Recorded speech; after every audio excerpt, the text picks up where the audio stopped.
बंधुगण आज आसतु आमे बुलीजिबा पुरी जिला ब्रह्मगिरी ब्लॉक अधीन थिबा ठाकुर अभिराम परमहंसंकर करमला आश्रम।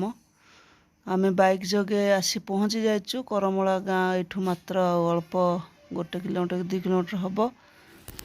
आम वर्तमान पहुँची जाइचु करमला गाँर ठाकुर श्री श्री अभिराम परमहंसंकर आश्रमर मुख्य गेट पाखे खूब सुंदर सुदृश्य तोरण मंदिर रूप दिखाई गेट की आसतु भितर को जीवा एवं ठाकुर श्री श्री अभिराम परमहंसंकर मुख्य शांति आनंद आश्रम। बर्तमान मंदिर पहड़ खोलुची आमर सौभाग्य अल्प समय भितर ठाकुर जी दर्शन हो। ठाकुर जी बसचंती सिंहासन रे श्री श्री अभिराम परमहंसंकर मृत्यु पर भक्त मंडली एवं शिष्यवृंद एठी श्री गुरु को साक्षात ईश्वर स्वरूप कर स्थापना करछंती। आपण देखिपारछंती। बर्तमान मु देखेबी आपण को ये जो मंदिर सामना रे धान सीसार केड़े सुंदर हेची देखंतु। मंदिर जगन्नाथ ता भितर अछंती।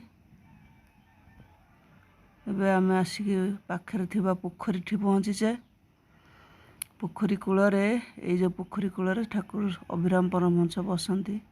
तांकर इच्छा हले बसंती। पाखरे मंदिर मुख्य मंदिर एपटे माँ को मंदिर।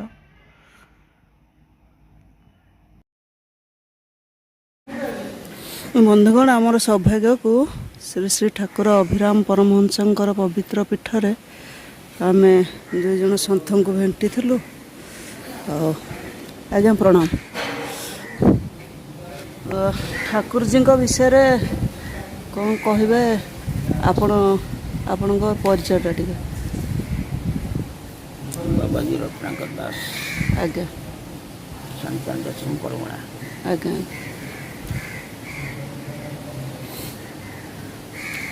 कोड़ी भागवत देखी आज्ञा से कोड़ी भागवत लिखा पंचमन को जाकू गई पंचम जति से गोरापुर जाकू गई 25 प्रकृति से जेहित महत्व आत्मा से अटंती महात्मा से थोड़े ब्रिटिश राजनीति से राजद्रोह मकदमा करते मकदमा ठाकुर जी छत्रपुर जेल छत्रपुर जेल साधु रत्नाकर महाराज ठारू ठाकुर विषय दीपद शुणिलु एवं तांकर निर्देश रे आमे सेठारे बंटन होता प्रसाद पाइलु। एठार प्रसाद उषुना भात एवं उषुना भात मुख्यतः प्रसाद रे थाए। भात डालमा खट्टा तरकारी आनंद रे पाइलु।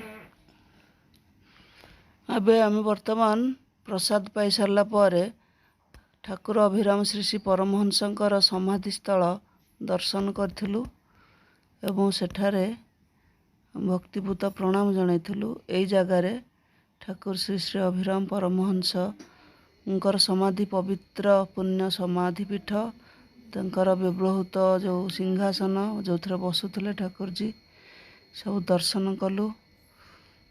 जहा से ठाकुर कृपा थिला आमे तांकर धाम पवित्र करमला अभिराम परमहंस आश्रम बुली पारलु एवं आम ओडिशार अन्यतम सिद्ध पुरुष सिद्ध सन्थ ठाकुर जींकर मंदिर आश्रम टे भ्रमण कलु।